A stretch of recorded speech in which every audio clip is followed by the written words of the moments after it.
understand it's just such a crazy atmosphere and such a big moment that it takes a while to get used to. So I don't know if the whole team might be starstruck.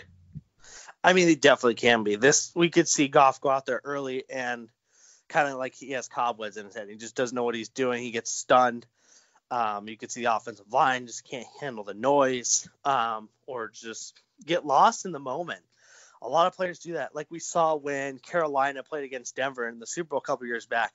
Carolina looked like an unstoppable force regular season. And then the Super Bowl came, they just crumbled. I mean, there's just a whole different atmosphere, different ball game.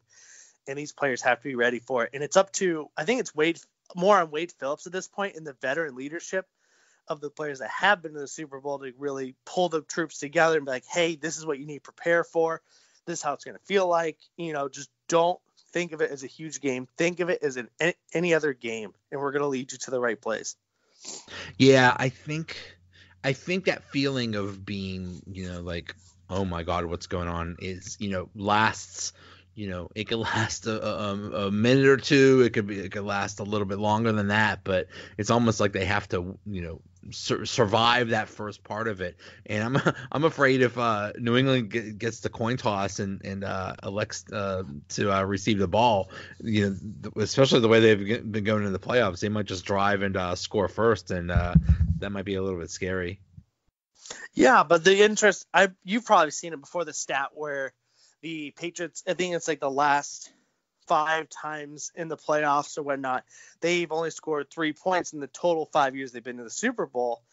And it's crazy to think just in the first quarter. And it's like, well, this is the Patriots. Why are they not scoring? If Rams can capitalize on that and keep that trend going, Rams get the ball first, go and score. And if they get up early in the first quarter and the Patriots keep their trend, they can win this game just by staying ahead as long as they come out strong. If they start slow, Patriots are going to pick it up in the second quarter, and it's going to be a bloodbath from there on end. Yeah. How about Greg Zuerlein? Is he hurt? Is that serious? No, it's not. He got hurt in the Saints game. It was nothing to worry about. It's not his kicking leg. It's his place leg. So it's nothing to worry about. Hecker even came out and he was like, yeah, I was worried about it during the game, but I wasn't going to tell anyone that because he knew that Zuerlein was going to work it out. He practiced limited today for Wednesday here, and he's going to be good to go for the Super Bowl. It's just more of a precautionary thing to wear the boot because you definitely don't want him like rolling his ankle or something crazy like that. If he's already a little bit limping with it, you want to make sure it's fully healthy come Super Bowl time. Well, yeah, if he heard it during the Saints game, must not have been that bad if he's hitting 57-yard field goals to win the game. Yeah, no kidding. With the Rams passing game, Brandon Cooks used to be with the Patriots. Do you think that might give New England a little bit of edge that they're used to him and they kind of know his tendencies? I don't think so. It's a different Brandon Cooks, and Sean McVay used him a lot differently than New England did. They're obviously going to watch game tape and try to learn on his new tendencies and whatnot since being with the Patriots. And I think on the other end of it, Sean McVay is going to want to focus his game plan a little bit more around Brandon Cooks just to be kind of spiteful against the other team. Sean McVay loves to be that kind of show-off person. Like, look what I have. I'm going to show off my toy. You had him, but I can do him better. So I think Brandon Cooks can get a lot of targets and usage in the Super Bowl game. I think that's going to be a fascinating matchup. That just the coaches, McVay is supposed to be this genius, and Belichick is also supposed to be this genius, and just seeing them butt heads and seeing what kind of schemes they could come up with each other. I think it's going to be very interesting. No, definitely, especially with Wade Phillips too. You have to throw him in there. Could be arguably the best defensive coach in NFL history, and this guy is just playing. Knows how to put these guys in the right places to win the game, and he's made these no-name players the Rams have create big plays and put them in the right position to win these football games. So I think what Wade Phillips does on defense can dictate the momentum of how the Patriots offense is going to play. I could be wrong, but that one Super Bowl that Denver went to recently, the one where they beat the Patriots in Denver, I think Wade Phillips was the defensive coordinator for those Broncos teams. And if that's the case, I remember they just made life hell for Tom Brady with a dominant defensive line. So that bodes very well for this game. It was Wade Phillips, and I that's a great point to make. And another thing on the other side, though, Tom Brady's been throwing this ball a lot quicker than I've seen him in a while. He may be aging and having a decline, but Joey Bosa said it best in the playoffs. He's like, man, can you quit throwing the ball so fast? Because he is. He's not even done with his 3-step drop almost. He's got that ball out. There's no time for the defenders to get to him. And it's going to be up to Wade Phillips to scheme it, to give Tom Brady enough time to sit back and read the coverage for the Rams to get after him and sack him.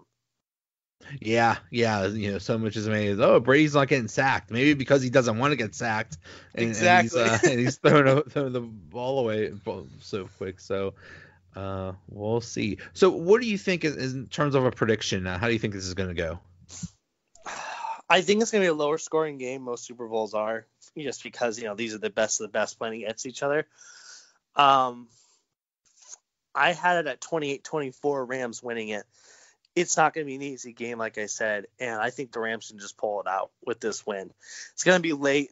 You don't want Tom Brady to have the ball at the end of the game, and the Rams need to stay ahead, make a big defensive stop in the 4 minutes, and just try to run the ball run out the clock as much as you can towards the end of the game. Don't give Tom Brady a chance. Yeah, well, I think the Rams gained a lot of fans these past 2 weeks just because they don't want to see the Patriots win again. So they have a lot of people pulling for them. So I hope so. See. We need all the support we can in hostile territory in the Super Bowl.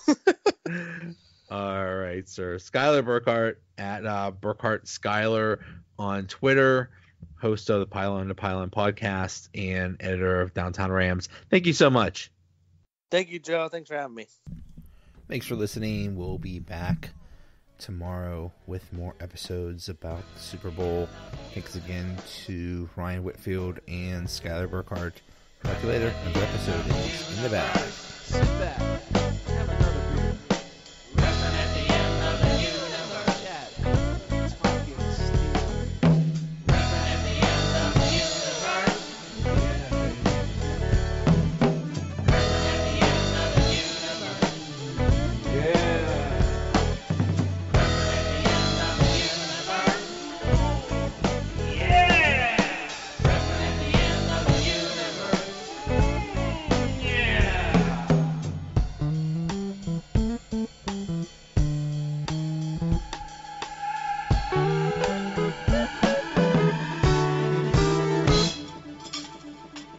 We're out of the special. More coffee?